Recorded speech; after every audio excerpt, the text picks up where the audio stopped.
جب بھی کوئی زائر امام حسین کی زیارت کا ارادہ کرتا ہے، ابھی زیارت حسین کے لیے گیا نہیں، کنشاسا میں بیٹھ کے محض ارادہ کر رہا ہے کہ جناب والا اس سال ہم بھی عرفہ پہ یا 15 شعبان پہ یا 40 پہ امام حسین کی خدمت میں حاضر ہونا چاہتے ہیں۔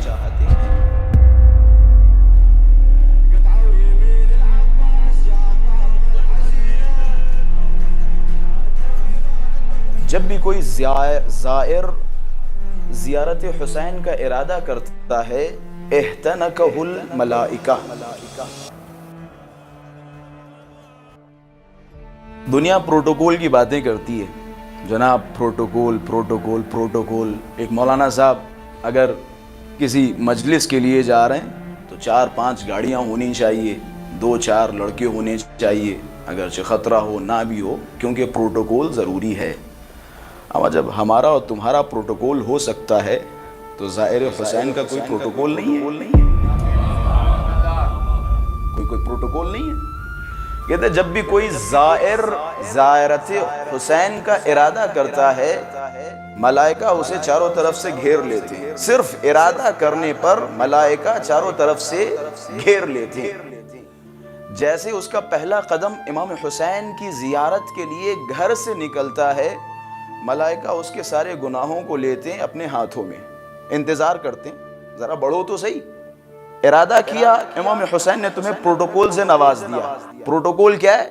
یہ گاڑیاں شاڑیاں، یہ لوگ، یہ گن مین، یہ سارے کے سارے ملائکہ کے سامنے کچھ نہیں ہے جو ایک زائر کا پروٹوکول ہے۔ پروٹوکول یہ ہے کہ ملائکہ چاروں طرف سے زائر کو گھیرے ہوئے ہیں۔ ایک قدم نکالا، سارے گناہوں کو ملائکہ نے ہاتھوں میں لے لیا۔ جیسے جیسے یہ قدم حسین کی طرف بڑھتا جاتا ہے ملائکہ گناہوں کو محو کرتے رہتے ہیں۔ کہتے پھر جب یہ زائر پورے پروٹوکول کے ساتھ حائر کے پاس پہنچتا ہے، ذریح ابا عبداللہ الحسین کے پاس پہنچتا ہے، رسول گرامی معراج پہ گئے تھے۔ معراج کی سب سے آخری سٹیج کیا تھی؟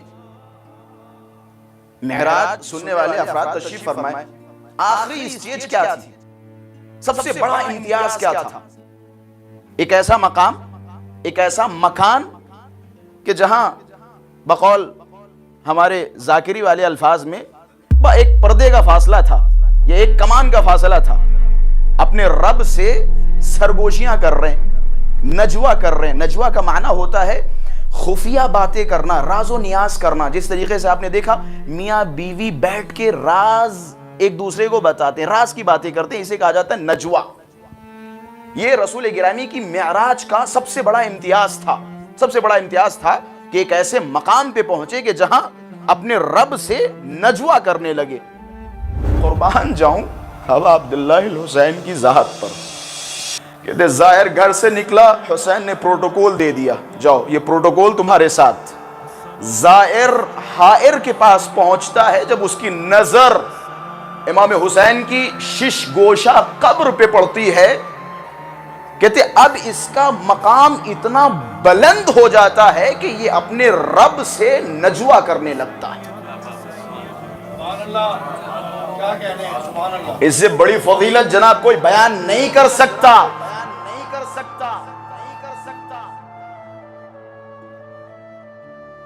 اپنے رب سے نجوہ کرنا، رب سے سرگوشیاں کرنا کوئی معمولی بات ہے؟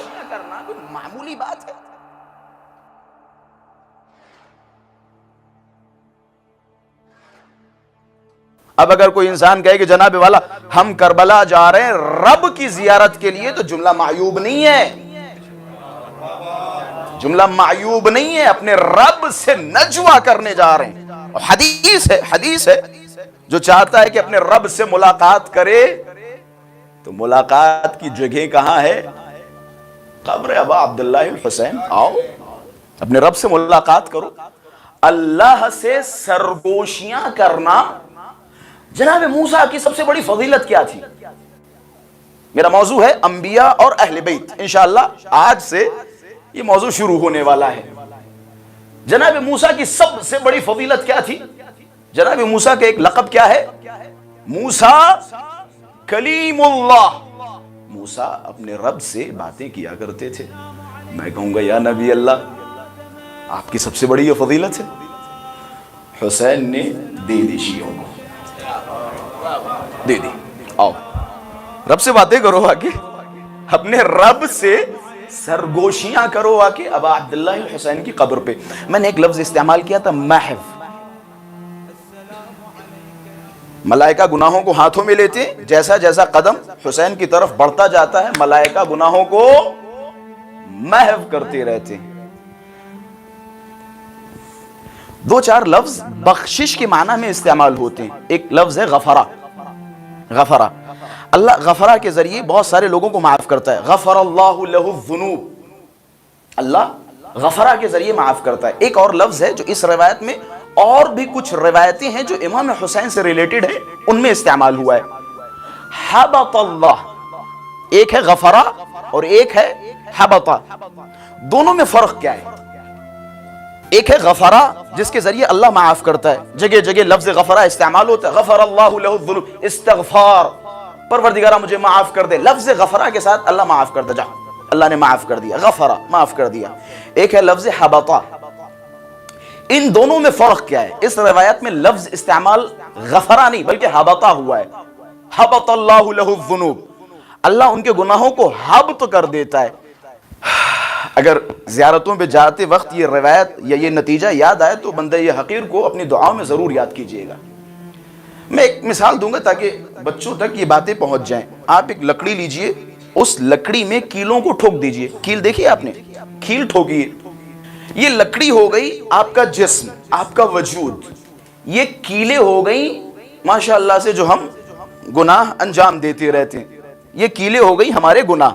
لفظ غفرہ اور حبطہ کا فرق بیان کر رہا ہوں. لکڑی میں کیلیں ٹھوکیے، پھر میں کہوں جناب والا یہ جو کیلیں آپ نے لکڑی میں ٹھوکی ہیں ان کیلوں کو نکال لیجئے. کیلیں نکل گئی. یہ ہوا غفرہ، یہ ہوا غفرہ. تھوڑا سا ساتھ دے، مسکراہٹوں کے ذریعے ساتھ دے تاکہ میں یہ سمجھوں کہ بات پہنچ رہی ہے. ایک لکڑی لیجئے، اس میں کیلیں ٹھوکیے. میں کہوں جناب والا یہ کیلیں نکال دیجئے. کیلیں نکل گئی. یہ ہو گیا غفرہ. یعنی یہ لکڑی ہے تمہارا وجود، یہ کیلیں ہیں تمہارے گناہ، اللہ نے معاف کر دیا. کیلیں نکل گئی، گناہ معاف ہو گئے، کیلیں نکل گئی.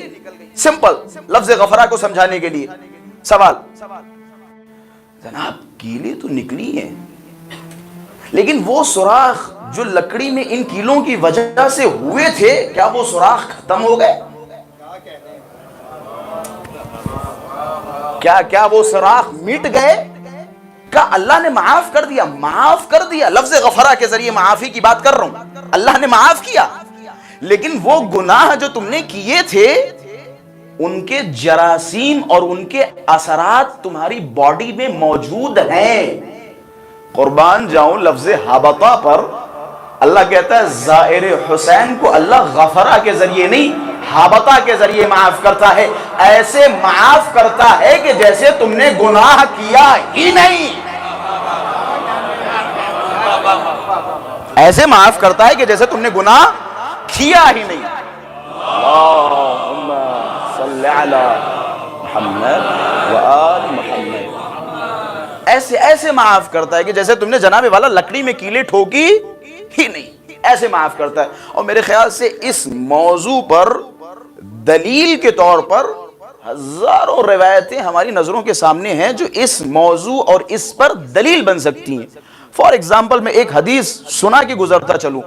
چھٹے امام نے فرمایا جب کوئی انسان زیارت ابا عبداللہ الحسین کے لیے جاتا ہے، واپس آتا ہے تو اللہ اسے ایسا پاک و پاکیزہ بنا دیتا ہے کہ جیسے ماں کے شکم سے پیدا ہوا ہو.